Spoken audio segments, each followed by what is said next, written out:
We have a problem. Right now, there are thousands of patients suffering from a painful, debilitating condition called superficial venous thrombosis, or SVT. And we, vein specialists, are letting them suffer for weeks, sometimes for months.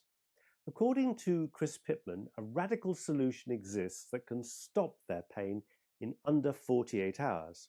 And today, I'm going to tell you about his new approach and why most doctors refuse to use it.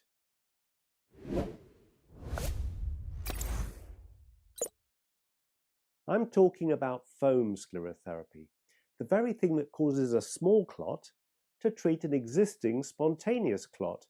It sounds crazy, I know.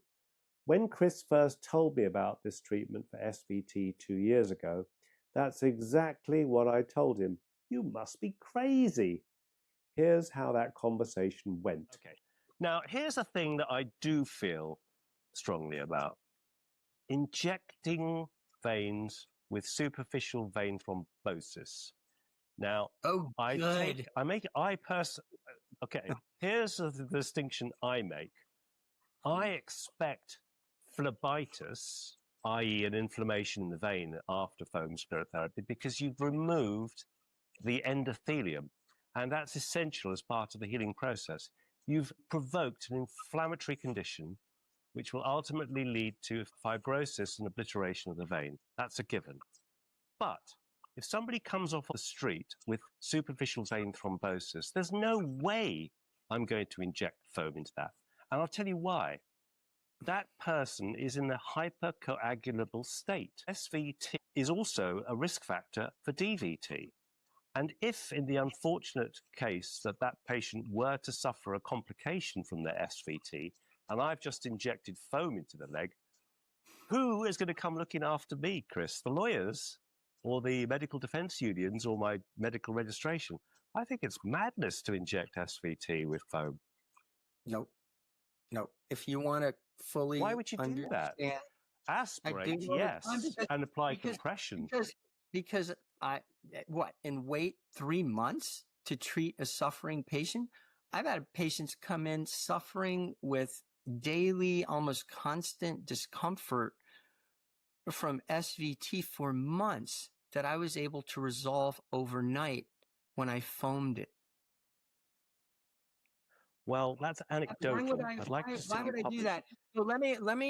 No, you're going too fast here. I don't know, Chris. I mean that seems to me to be complete and utter madness. Nope. They're in a hypercoagulable state. They may have an underlying malignancy. Hang on.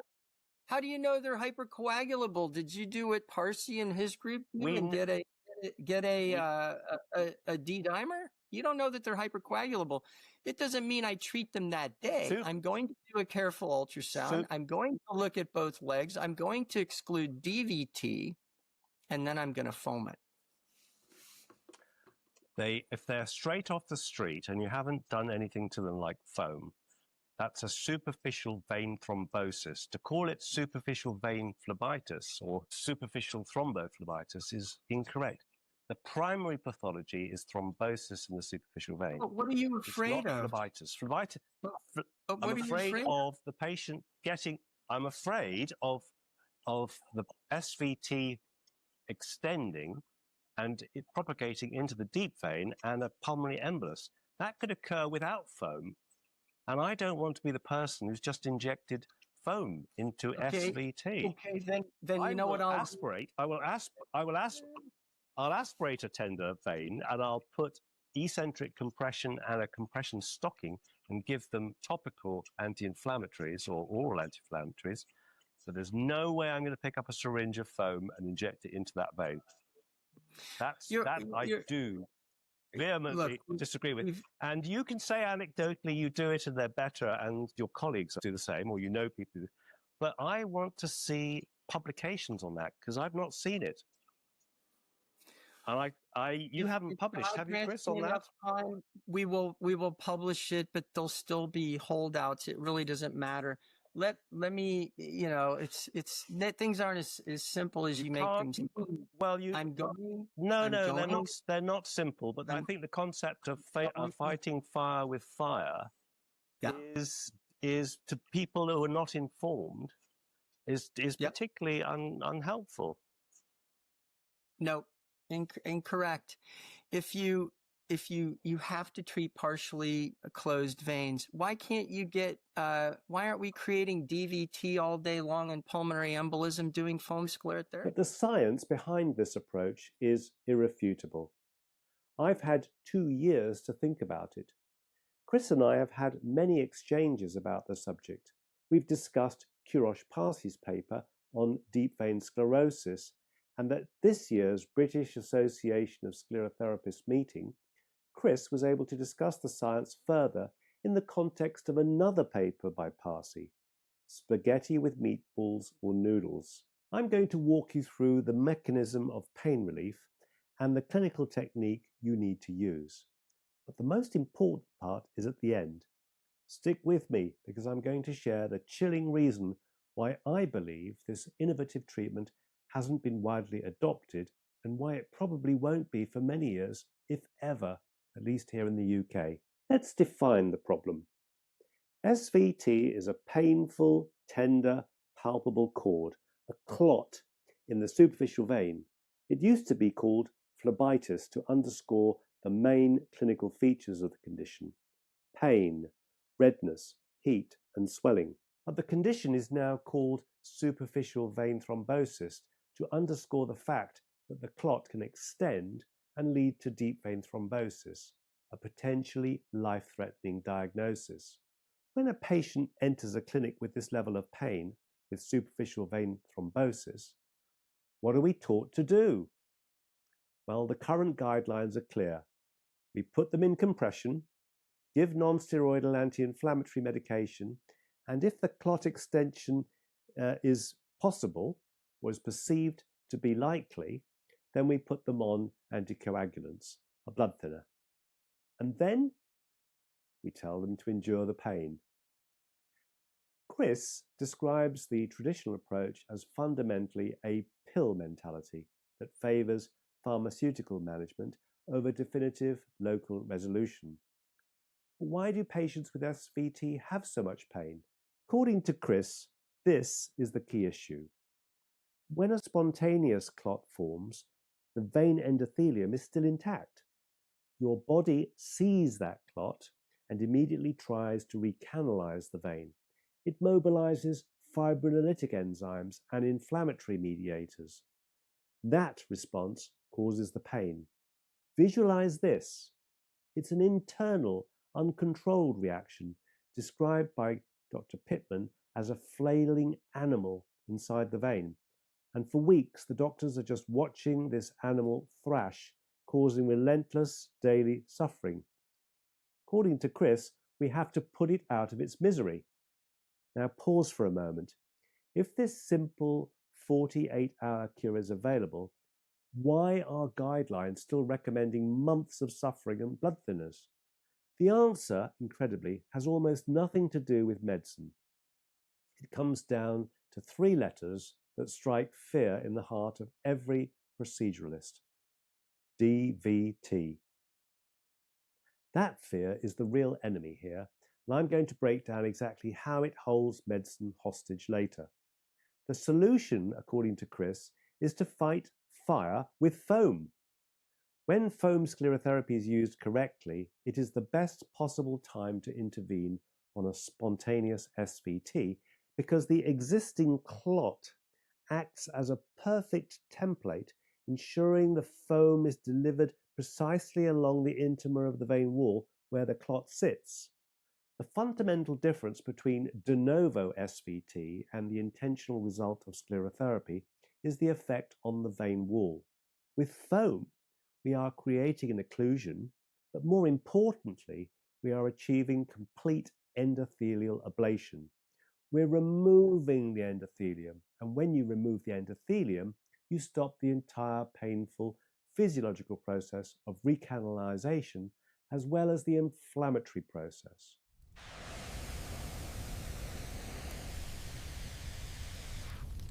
We fight fire with foam. In the 2 years since I spoke to Chris Pittman, science has caught up. Now, this isn't just theory. Groundbreaking research from Dr. Parsi has proved this distinction. Parsi's electron microscopy showed that the painful spontaneous clot is like cooked spaghetti. It's loose and easy for the body to break apart. But the clot we create with foam, the Sclerothrombus, well, that's structurally resilient. It's more like cement. It locks down the vein permanently and the pain stops. No more recanalization. According to Chris, to make this work, you must abandon the one and done mentality more suited to endothermal ablation. Most colleagues fail with foam sclerotherapy and they cause iatrogenic SVT, post-sclerotherapy pain, because they're undertreating the vein, undertreating the patient. It's like painting a car. You need several coats of paint. According to Chris, to succeed, you must follow 3 rules. 1, ditch the one and done mentality. You need at least 2 sessions a leg.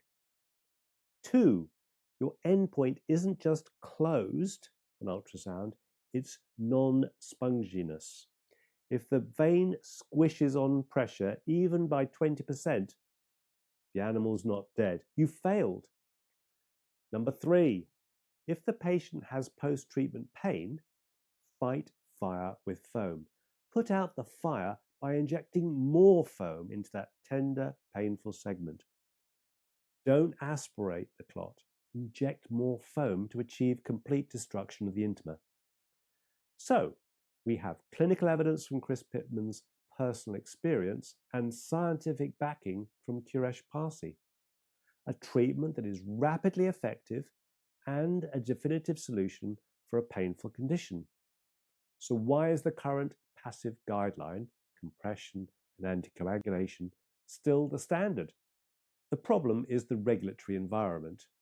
I believe that doctors are terrified of litigation or having their license revoked if a complication occurs. The specific complication they fear is deep vein thrombosis, DVT, leading possibly to PE and death.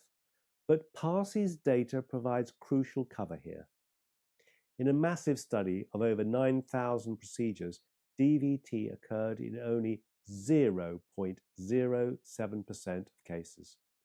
The vast majority of vein occlusions following sclerotherapy are actually deep vein sclerosis, a non-thrombotic, benign fibrotic process that does not require systemic anticoagulation. Scientifically, the fear is of DVT, and it's disproportionate. And what is the risk if we just anticoagulate? Here's my personal takeaway. The current guideline to simply prescribe blood thinners and wait persists not because it's the best medicine, but because it's perceived to be the safest medical legal path.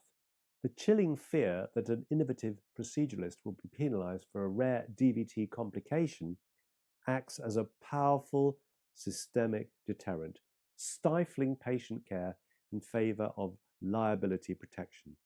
So I'll leave you with this question. Are our medical guidelines a straitjacket stifling innovation? Let me know your thoughts in the comments below. And if you want to dive deeper into Dr. Pittman's data, and I highly recommend you do, you can find the link to his full presentation right here in the box below. And if you found this video interesting, please like and share it. It really does help to get the word out. And don't forget to subscribe. That way you won't miss my next video. Thank you for watching.